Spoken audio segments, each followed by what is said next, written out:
Durante 80 años hubo una frase que ningún líder europeo tuvo que pronunciar en serio. 8 décadas enteras en las que la pregunta más importante de la geopolítica continental no necesitaba respuesta porque la respuesta ya estaba dada de antemano.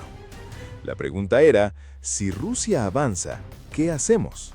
Y la respuesta, desde 1949, siempre fue la misma: la OTAN, el artículo 5, el paraguas nuclear americano, el acuerdo por el cual un ataque contra uno de los aliados era tratado como un ataque contra todos ellos. Simple, contundente y, durante 80 años, suficientemente creíble para que nadie tuviera que ponerlo a prueba de verdad. Hoy, esa certeza se está erosionando, y lo que antes era impensable ahora se debate en los despachos de los ministerios de defensa de toda Europa. ¿Qué pasa si el paraguas se cierra? ¿Qué pasa si la alianza que estructuró la seguridad del continente durante 8 décadas deja de ser confiable? O peor aún, deja de existir como la conocemos. En este video vamos a responder esa pregunta con toda la honestidad que merece. ¿Cuál es el valor real de la presencia militar americana en Europa? ¿Qué consecuencias concretas tendría su retirada? ¿Cómo está reaccionando Europa ante esa posibilidad? Y sobre todo, ¿qué escenario le conviene más al único actor geopolítico que lleva décadas esperando exactamente este momento? Rusia. Para entender qué se pierde si la OTAN se desintegra, primero hay que entender qué es la OTAN en la práctica. No en el papel, no en los discursos oficiales, en la práctica operativa real. La OTAN no es solo un tratado de defensa mutua, es una arquitectura completa de infraestructura militar compartida que tardó 80 años en construirse y que sería imposible de replicar en años, probablemente tampoco en una década. En el marco del tratado se han firmado docenas de acuerdos que permiten a los aliados utilizar bases en territorio de otros miembros, sobrevolar su espacio aéreo, desplegar equipos militares con rapidez, compartir inteligencia en tiempo real y coordinar respuestas ante cualquier amenaza. Es un sistema de engranajes que funciona precisamente porque lleva décadas funcionando y porque todos los componentes están calibrados entre sí. Pensemos en lo que representó la incorporación de Finlandia y Suecia a la alianza, que hasta hace 3 años eran países neutrales que habían mantenido esa posición durante décadas. Cuando ingresaron, no solo sumaron 2 banderas más al mapa de la OTAN, sumaron 17 bases militares en Suecia y 15 en Finlandia. Bases aéreas, terrestres y navales que dieron a la alianza una proyección estratégica completamente nueva hacia el Ártico y hacia el flanco norte. Dato: solo el ingreso de Finlandia duplicó la frontera terrestre directa de la OTAN con Rusia, añadiendo más de 1.300 kilómetros de línea fronteriza bajo el artículo 5.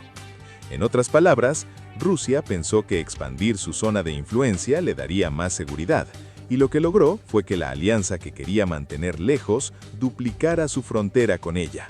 El efecto boomerang geopolítico más documentado de los últimos años. Pero más allá de las bases físicas, la OTAN también es una red de inteligencia compartida. Los servicios secretos de los países miembros intercambian información sobre amenazas, sobre movimientos de fuerzas adversarias, sobre operaciones de desinformación, sobre redes de financiación del terrorismo. Es un sistema de alerta temprana colectiva que ningún país, por grande que sea, puede replicar de manera individual con la misma eficacia. Y hay un componente logístico que pocas veces aparece en las discusiones públicas, pero que es fundamental: los depósitos de combustible, los hospitales militares avanzados, los sistemas de comunicación cifrada compartidos. Todo eso es infraestructura que se construyó durante décadas y que hace que el sistema funcione de manera integrada. Desmontarlo no es simplemente retirar soldados, es desmontar una maquinaria enormemente compleja pieza por pieza, sin garantía de poder volver a montarla. Y antes de hablar de lo que Europa pierde si la alianza colapsa, hay algo que conviene entender con claridad porque cambia toda la perspectiva del debate. Lo que Estados Unidos obtiene de estar en Europa no es altruismo, es uno de los mejores negocios geopolíticos de la historia moderna. El sistema que se construyó después de la Segunda Guerra Mundial funcionaba así. Europa aceptaba el liderazgo político de Washington. abría sus mercados a las multinacionales americanas, dependía de los mercados de capitales estadounidenses, compraba energía norteamericana y, sobre todo, convertía a Estados Unidos en su proveedor casi exclusivo de tecnología militar. Y ese último punto tiene un valor económico que pocas veces se cuantifica públicamente con honestidad. Solo entre febrero de 2022 y junio de 2023, el equipamiento de defensa vendido por empresas americanas a países europeos representó aproximadamente $150.000 millones, más del 60% de todas las importaciones militares europeas en ese periodo. Pensemos solo en el F-35, el avión de combate de quinta generación producido por Lockheed Martin. Los pedidos europeos de ese avión se dispararon en los últimos años, y ese programa, por sí solo, sostiene más de 300.000 empleos en la economía norteamericana, 300.000 puestos de trabajo directamente vinculados a que los ejércitos europeos sigan comprando tecnología americana. La OTAN es, entre otras muchas cosas, el sistema de distribución comercial más sofisticado y más rentable que la industria de defensa americana tiene en el mundo. Desarticularlo por razones ideológicas es como cerrar voluntariamente el mercado más estable y más solvente que tienes. Suena a genialidad estratégica, ¿verdad? Pero hay algo todavía más importante que el negocio armamentístico, y es la dimensión puramente militar de la presencia americana en suelo europeo. Desde el punto de vista del Pentágono, Europa no es un escenario lejano que hay que proteger por razones históricas y sentimentales. Es la primera línea de defensa de Norteamérica. Los radares instalados en países europeos, incluyendo los ubicados en Groenlandia e Islandia, son absolutamente críticos para el sistema de alerta temprana antimisiles balísticos americano. Sin esos radares, el tiempo de respuesta ante un ataque con misiles intercontinentales se reduce de manera dramática. Eso no tiene precio y no tiene sustituto rápido. Durante las campañas militares en Afganistán, en Irak y en otras operaciones en Oriente Medio y el norte de África, las bases en Alemania sirvieron como el centro médico de urgencias más importante que el ejército americano tiene fuera de sus fronteras. Más de 95.000 soldados norteamericanos heridos en combate fueron atendidos en esas instalaciones antes de poder ser trasladados a Estados Unidos. Sin esas bases, muchos de ellos no habrían sobrevivido al tiempo de traslado. Y para las operaciones en Oriente Medio, las Azores tienen el segundo mayor depósito de combustible de aviación que el ejército norteamericano tiene fuera de su territorio. Los bombarderos estratégicos que operaron recientemente en la guerra de Irán despegaron de bases en el Reino Unido, ahorrando horas de vuelo y millones de dólares en combustible respecto a tener que operar desde territorio continental americano. En resumen, Europa no solo le compra armas a Estados Unidos, le presta su territorio para que esas mismas armas puedan usarse con mayor eficacia en cualquier conflicto del planeta. Es literalmente el mejor arrendatario que cualquier potencia militar podría desear. Paga la renta, mantiene el inmueble y además deja que lo uses cuando lo necesitas. Y ahora la parte más importante. Si la OTAN se desintegra o pierde su credibilidad de manera irreversible, ¿qué pasa exactamente con Europa? ¿Cuáles son las consecuencias reales sobre el terreno? La primera consecuencia es también la más obvia, pero la más subestimada. Desaparece la disuasión nuclear colectiva. El paraguas nuclear americano es lo que hace que Rusia calcule 2 veces antes de moverse sobre cualquier territorio de un país miembro.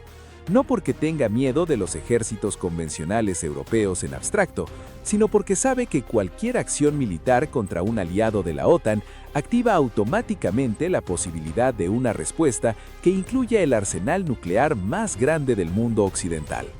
Quitar ese elemento del tablero no solo cambia la ecuación para Rusia, transforma completamente. Sin el paraguas americano, Rusia pasa de enfrentarse potencialmente a Estados Unidos, Reino Unido y Francia al mismo tiempo, a enfrentarse solo a la capacidad individual de cada país europeo, y ahí la brecha de poder es enorme.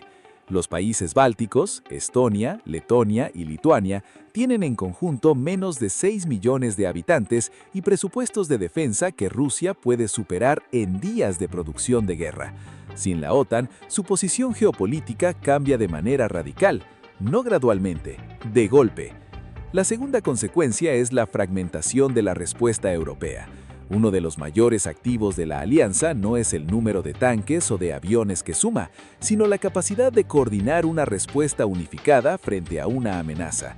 Sin esa coordinación, cada país europeo tendría que negociar su seguridad de manera individual con Moscú, y Rusia lleva décadas perfeccionando exactamente esa habilidad: tratar con los europeos de uno en uno, aprovechando las diferencias de intereses entre ellos, ofreciendo acuerdos bilaterales que parecen ventajosos para el receptor, pero que en el conjunto debilitan la posición colectiva del continente. Dividir para gobernar es la estrategia más antigua del Manual de Relaciones Internacionales, y funciona mucho mejor cuando no hay ninguna estructura colectiva que obligue a todos a hablar con una sola voz. La tercera consecuencia es la carrera armamentística. Si el paraguas se cierra, cada país europeo tendría que construir por su cuenta las capacidades de disuasión que hoy comparte con el resto. Eso significa triplicar o cuatruplicar los presupuestos de defensa de manera casi inmediata. Significa reactivar industrias militares que llevan décadas en modo reducido. Significa tomar decisiones políticas enormemente costosas en países con poblaciones ambientadas, sistemas de bienestar a mantener y economías que crecen a ritmos modestos. Y sobre todo, significa que algunos países europeos empezarían a plantear abiertamente lo que hoy es tabú: la necesidad de tener capacidad nuclear independiente. Alemania, que lleva 80 años sin armamento nuclear por razones históricas que todos entendemos perfectamente, empezaría a recibir presión interna y externa para reconsiderar esa posición. Lo mismo Polonia, lo mismo los países bálticos.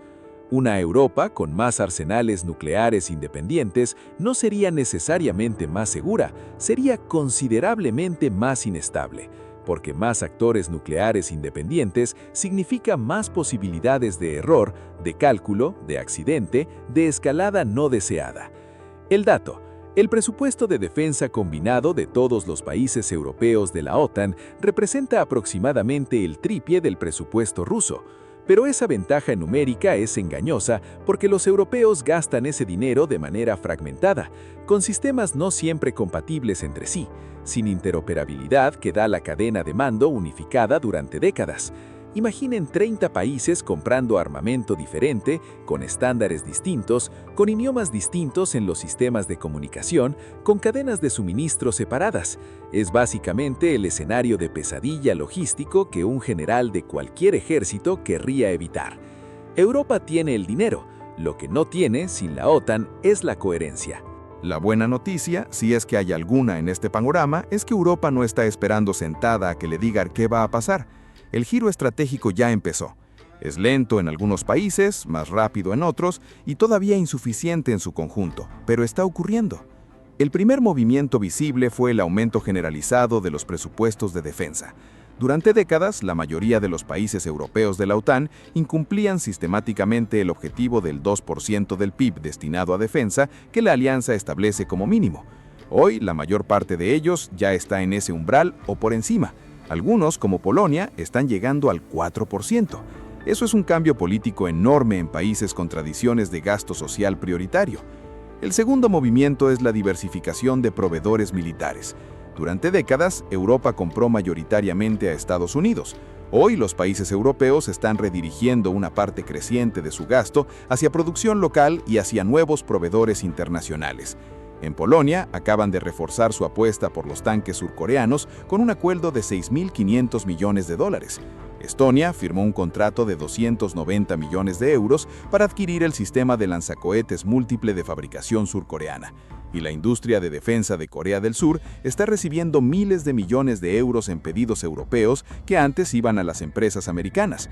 Corea del Sur, que durante décadas fue básicamente un importador neto de tecnología militar occidental, se está convirtiendo en uno de los principales exportadores de armamento del mundo gracias a que Europa está buscando alternativas a la dependencia americana. Si alguien le hubiera dicho eso a un analista de defensa hace 10 años, probablemente le habrían pedido que se echara a dormir. El tercer movimiento es el intento de construir una arquitectura de defensa europea propia. La Unión Europea, que históricamente se había mantenido deliberadamente al margen de los temas de defensa colectiva, dejando ese espacio a la OTAN, está ahora acelerando la creación de mecanismos propios. El Fondo Europeo de Defensa, los programas de compra conjunta de munición, los proyectos de desarrollo de sistemas de armamento compartidos entre varios países europeos. Nada de esto reemplaza a corto plazo lo que la OTAN ofrece, eso sería deshonesto decirlo. Una estructura de defensa colectiva europea creíble tarda décadas en construirse, requiere un nivel de integración política que la Unión Europea todavía no tiene y necesita resolver problemas de interoperabilidad que son enormemente complejos. Pero la dirección del movimiento es clara. Europa está aprendiendo a caminar sola, aunque todavía le falte bastante para correr. Hay también un cuarto movimiento que es quizás el más significativo a largo plazo: el cambio en la cultura estratégica de países que durante décadas vivieron en una especie de pacifismo cómodo, protegidos por el paraguas americano. Alemania, que durante generaciones convirtió el rechazo al militarismo en un pilar de su identidad nacional posterior a la Segunda Guerra Mundial, está rearmándose a un ritmo que habría sido impensable hace 5 años. Suecia y Finlandia, que mantuvieron la neutralidad durante décadas, ingresaron a la OTAN.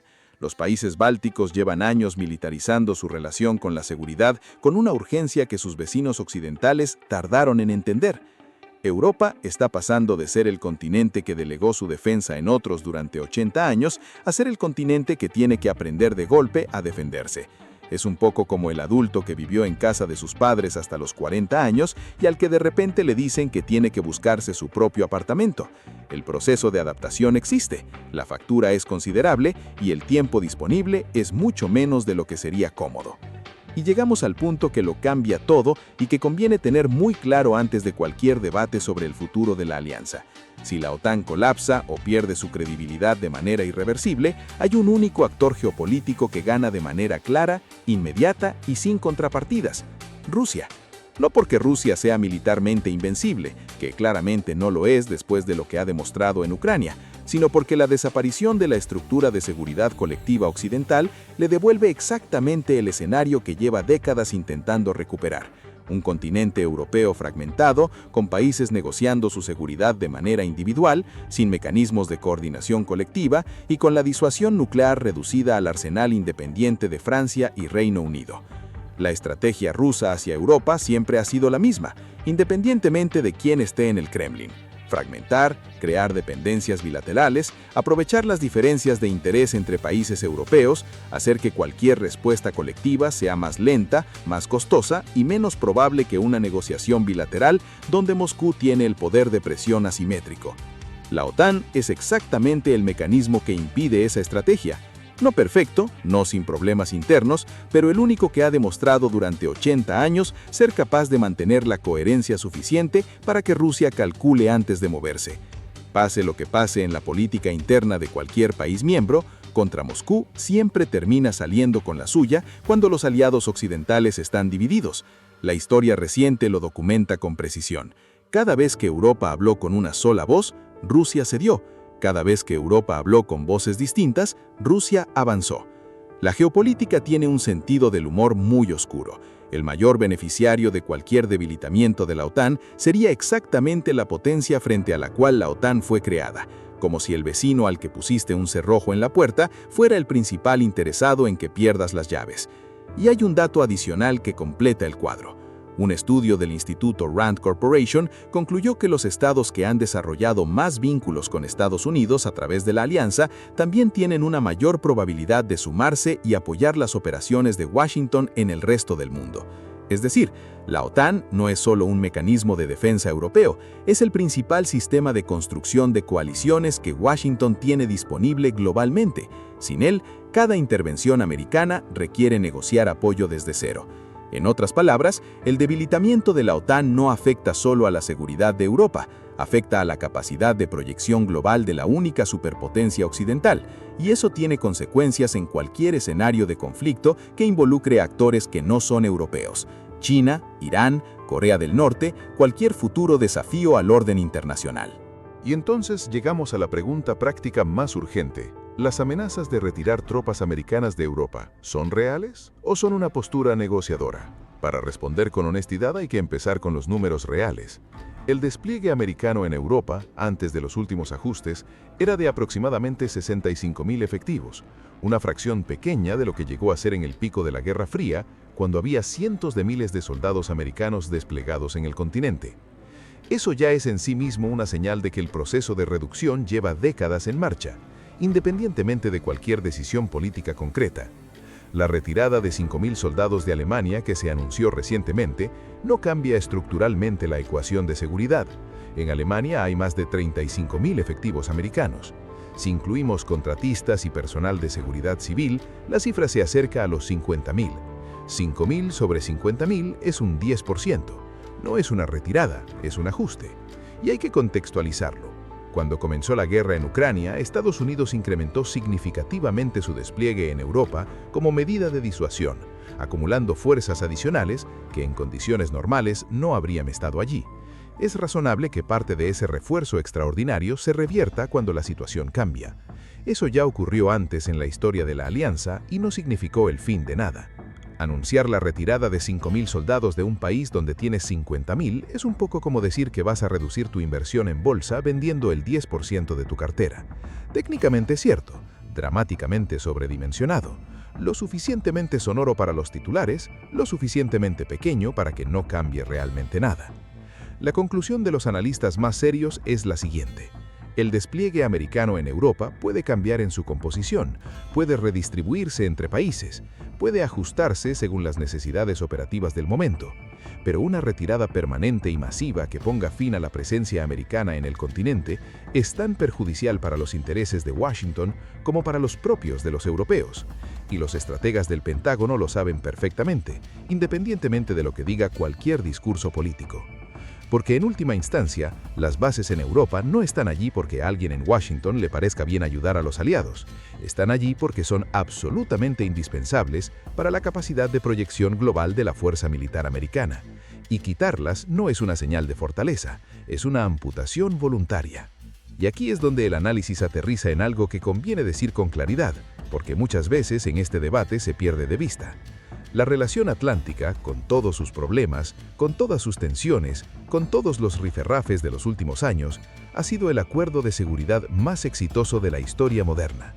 80 años sin una guerra entre potencias europeas, 80 años de un continente que había sido el escenario de las dos guerras más destructivas de la humanidad, viviendo en paz y prosperidad. Eso no ocurrió por casualidad, ocurrió porque hubo un sistema que funcionó. Europa en ese sistema cometió el error de relajarse demasiado, de asumir que la seguridad es gratis, de reducir sus presupuestos de defensa durante décadas mientras otros pagaban la factura. Ese error real tiene consecuencias reales y merece una autocrítica honesta. Pero la solución a ese error no puede ser destruir el sistema que mantiene la paz, tiene que ser corregirlo, hacer que todos los actores cumplan con su parte proporcional, adaptar la alianza a los desafíos del siglo XXI, incorporar nuevas tecnologías, nuevas amenazas, nuevos equilibrios de responsabilidad. Una alianza de 80 años que necesita modernizarse no se mejora dinamitándola, se mejora siendo honestos con sus problemas, exigiéndose más mutuamente y construyendo sobre lo que funciona, en lugar de empezar desde cero. Empezar desde cero en geopolítica tiene un coste que normalmente se paga en algo que no es dinero. Los movimientos que ya está haciendo Europa en materia de defensa, el aumento del gasto, la diversificación de proveedores, el intento de construir capacidades propias, van en la dirección correcta. El problema es que la urgencia con la que habría que hacerlo no siempre coincide con la velocidad a la que los sistemas políticos democráticos pueden moverse. Y mientras Europa aprende a caminar sola en materia de defensa, la brecha de credibilidad en la disuasión es real, y Moscú la está midiendo con cuidado. El futuro de la OTAN no está escrito, pero el pasado sí lo está. Y el pasado dice que cuando los aliados occidentales hablan con una sola voz y mantienen su cohesión, las amenazas retroceden, y cuando se fragmentan, las amenazas avanzan. Esa lección, escrita con 80 años de historia, vale la pena no olvidarla precisamente cuando más falta hace tenerla presente. Eso es todo por hoy. Si el análisis te pareció útil y honesto, ya sabes lo que toca. Dale like, compartilo con quien creas que le pueda interesar y suscríbete si todavía no lo hiciste. La pregunta de esta semana está fijada en los comentarios. Nos vemos en el próximo video.